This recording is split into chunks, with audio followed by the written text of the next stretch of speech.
From the BBC World Service, in association with ABC and Akashvani, this is Stumped. Hello and welcome to Stumped, your intercontinental hit of news, features and debate from the quirky world of cricket. I'm Alison Mitchell in London, where I've been speaking to the Australian captain Pat Cummins and a few others at a reception that was put on for them at the Australian High Commission to welcome them to the country for the World Test Championship final. It was a beautiful, stunning room, the exhibition hall, and I had an onstage chat with Cummins, Alex Carey and Bo Webster. And the hall itself was famous as Gringotts Bank in Harry Potter, if that gives you a bit of a visual in your head. I'm back home. I haven't been here for 8 weeks, so it's nice to be reinstalled, even though I'm here for 5 minutes as I'm on a plane tomorrow to go off to this multi-million-dollar event at Lord's. I love the fact that the players are getting rewarded at last. 5.5 million Australian to the winning team and 3.5 million to the losing team. It's very pleasing that the ICC is so well endowed for this event, and I'm sure there are other countries that want to aspire to getting to this game. Anyway, here I am, back at home, and nice to see your smiling faces. Welcome back, Jim. I'm home as well. Just returned from another IPL stint in Dubai, and for RCB, their triumph took such a long time coming, and just the very next day, followed by tragedy. So one feels really bad for everybody connected to the team and, of course, the city of Bangalore as well. Yeah, Charu, that is where we've got to start this week because, yes, triumph turning to tragedy. In terms of RCB themselves and, of course, Virat Kohli, it was an 18-year wait for him and over 260 matches. He's finally got his hands on the trophy that has eluded him throughout his stellar white ball career. He won the Indian Premier League with Royal Challengers Bengaluru, having first been drafted by them back in 2008 at the very, very start. And he's been loyal, the only player to have played for just one team in all 18 IPL seasons. And the title caps are quite remarkable, 12 months for him, in which he also won the T20 World Cup last year in 2024 and the 2025 Champions Trophy with India. And there was plenty of emotion from Kohli and RCB as they won their first IPL title by just 6 runs, having set Punjab Kings a target of 191 in Ahmedabad. But the celebrations have been overshadowed after 11 people died and dozens were left injured after a crush when fans flocked to the Chinnaswamy Stadium at an event to welcome the team back home to Bangalore. And Charu, you're there in the city. I mean, we need to start really with events around the team's homecoming because that's just a tragic end to what should have been a day of huge celebration. Yeah, it's all very unfortunate, Alison. And of course, it's all retrospective now. Everybody's thinking about what should have been done and perhaps a bigger delay and a better organization. But there's a lot of confusion, there's consternation, there's regret.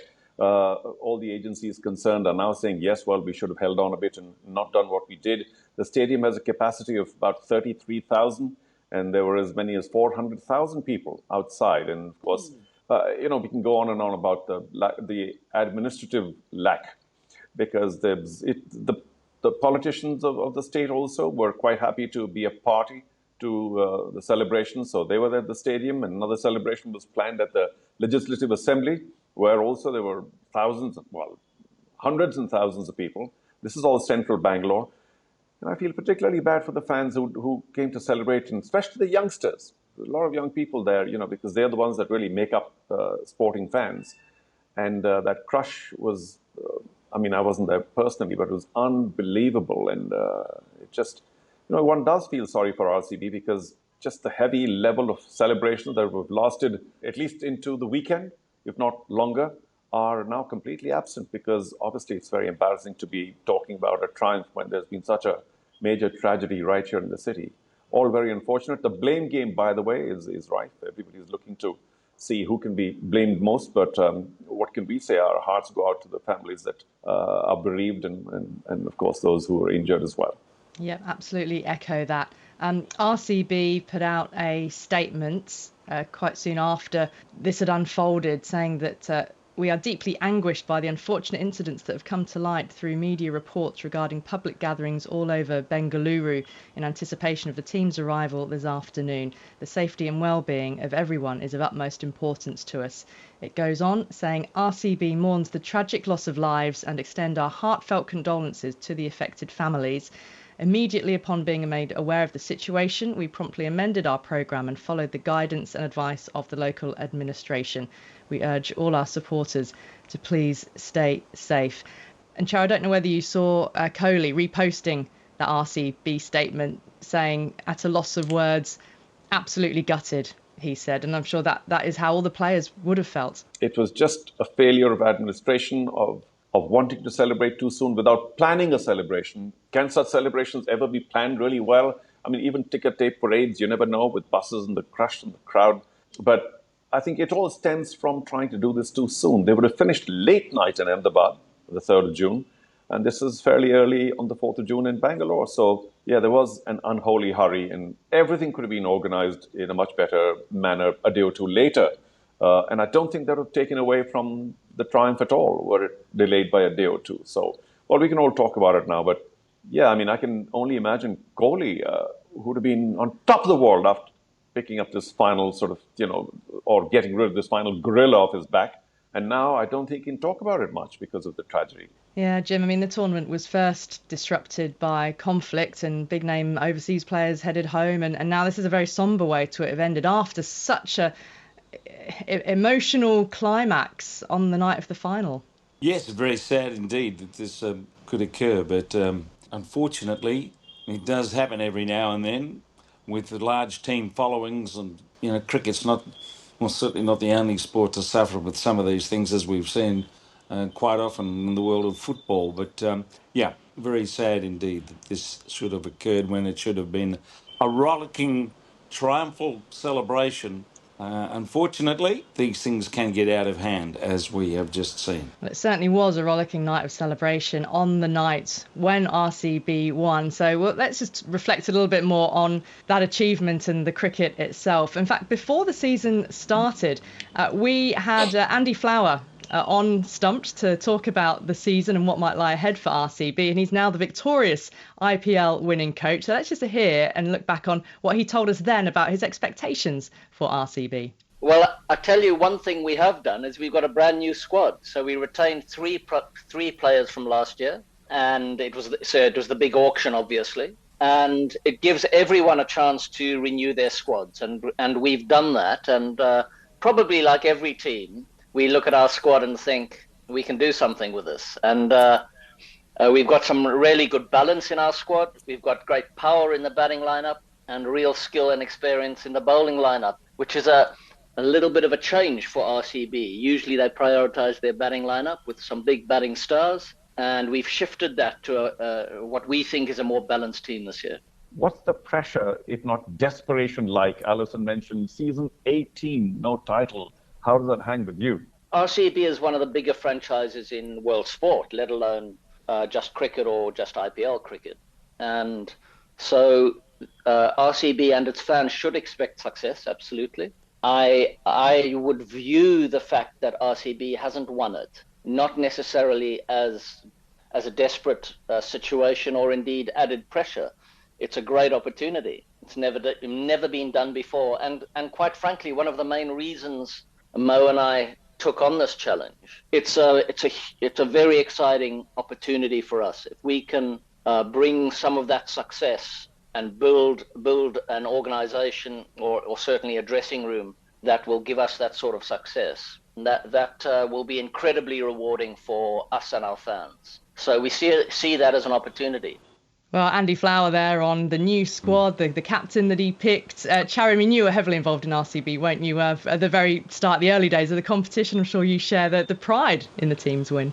Well, yes, it was a very slow start, that's for sure, because the opening season we were pilloried for having a team that wasn't likely to do much winning at all. And of course, the second season, almost the same team came in runner-up. So it was essentially a good team, but it took a long time for the fans to start believing Alison. And I remember the first season, there was huge concern of somehow being able to sell enough tickets to have the stadium at least half full or three-quarters full, so it didn't look too bad. And every match lost just led to an enormous concern. Oh my goodness, commercially we won't be able to fill up the stadium. Well, I think all that, of course, is well past now. Tickets are almost impossible to get, and they have built this, I think, through a method. They have built this enormous fan army. And I think the belief levels in RCB, regardless of the fact that they haven't won, of course, there are all those three finals, has been high all along. Now, you can have a lot of fans start disbelieving in RCB, but from everything that I have gathered and read and seen, the fans were behind the team all the time. And I dare suggest, especially in the last 10 years or so, it has been singularly because of Kohli. He is this biggest sort of Indian cricket icon. And for him to stay with RCB and show that connection all the way through, the fans, I think, have responded to that and have also, therefore, not abandoned the team because of their lack of victories in the past few years. But there's no doubt that RCB owe everything to Kohli. And it was great to see ABD and Gale also join in the celebrations. They too were very big parts of the team. Gale looking particularly, should we say, a North Indian. Well, he was hedging his bets, wasn't he? Because he was also a Punjab Kings player earlier in the in the competition. True. That's why he's wearing the pug.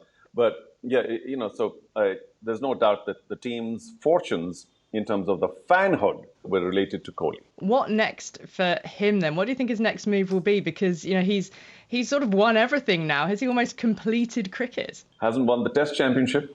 I'm sure that rankles. And he's retired now. So he's retired from Test cricket. He's retired from T20 internationals. He has, of course, left his hat in the ring for one-day internationals, which I might say suit his game to the T, ODI, just sort of, picking runs here and the other.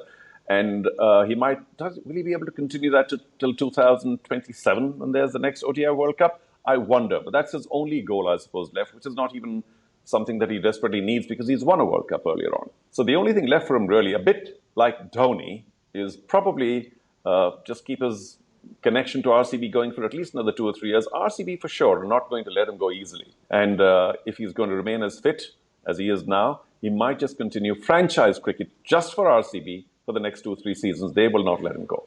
They will want to keep hold of him, won't they? Jim, what did you make of what you heard from Andy Flower? Well, it's very gratifying for him. Accomplishments should be achieved after 18 years. I mean, it is another magnificent way for Virat Kohli to celebrate what has really been a momentous retirement year, even though he's not out of it completely. So there's a lot of gratification all the way around for such a celebrated and popular side, despite the distraction we've been talking about with this unfortunate stampede when they got together for what should have been a joyous celebration. But for what's just happened in the last 48 hours, everything would be very smooth and cheerful. But that has brought a sour taste, I suppose, to what should be a thrilling celebration of an outstanding win. Now, Virat Kohli at the end, Jim, the joys of winning the IPL, and there was a lot of emotion for him for that, but he was asked still about where it ranks in terms of his love of the game and in comparison to Test cricket. And he said quite clearly it still marks 5 levels under Test cricket. He says, that's how much I value Test cricket. He says, that's how much I love Test cricket. He said he wanted to urge youngsters coming through to treat the Test format with respect. How encouraged are you, Jim, to hear, one of the greats in the moment of all the excitement of that IPL win to still speak so, effusively about the Test match game? Well, it's very important, gratifying, whichever word you want to use, to hear someone of the stature of Virat Kohli speak so respectfully about Test cricket. I mean, there are a lot of us, maybe a bit older than some of the fans that go to T20 games, who look upon Test cricket as the most substantial form of the game, and that cricket will never be the same without it. So we're not looking at that at the moment, but it's important for people with the leadership and authority in the game like Virat Kohli to say what he said about Test cricket. And as I mentioned a number of times, it's one of the great joys of cricket to have so many formats that work. But Test cricket, I believe, stands ahead of the rest. And I hope a lot of the fans feel the same way. But the fact is, this is one of the rich cultures, games on the planet because of its diversity and the flavour that you get from the high-speed bash game known as T20, and perhaps, as I would describe it, the sort of softer, nuanced of a game that hastens slowly, is the great expression about Test cricket. And we need more hastening slowly in so many other things in life. So long may it flourish, and we may have a wonderful example of Test cricket at its best over the next 5 days when we get to Lord's. Well, somebody who wasn't hastening slowly, Charu, was possibly Phil Salt, because I gathered that he became a father for the first time just 48 hours before the final. I mean, that's that great image of Virat Kohli leaping into his arms at the end of the final. But did he have a bit of a mad dash to get there? Well, quite crazy. I mean, I wonder what the family Salt thinks about what Phil did, because, I mean, for all practical purposes, he was gone. First child, you don't come back, you don't leave home. But he did. Obviously, there was enormous pressure put on him by Kohli and the rest of the team saying, we need you. We don't get off to a good start, we're in trouble. So he obviously responded. And I suppose the story will stay for a very long time. The birth of your first son or a child, and you go all the way to fly. I mean, it's not an easy flight, 8 hours and odd, and then you get back in. And of course, he didn't get too many runs in the final. But, he was there and he gave the team some stability and solidity. And I must also, if you don't mind, Alison, make a quick mention of Hazelwood, because he was injured. He had all sorts of minor niggles and injuries. He went back because of the suspension. And we thought that the last person to come back to the IPL, because of the fact that Australia put so much in store by Test match cricket and the fact that he was injured, was Hazelwood to come back and play for his team. And from here, then go on to the Test, the final, the Test Championship. So that to me was the biggest surprise of all, because while Salt was very useful at the top of the order, but Hazelwood was the biggest weapon that RCB had. Well, that's all we've got time for on this week's Stumped for Akash Varney. Don't forget you can follow us on X. We're at BBCWS Sport and use the hashtag BBC Stumped. And check us out on YouTube as well. Go to the BBC World Service YouTube channel. My thanks to Charu Sharma, Jim Maxwell, and to all of you for listening. We'll speak to you next week. Bye-bye.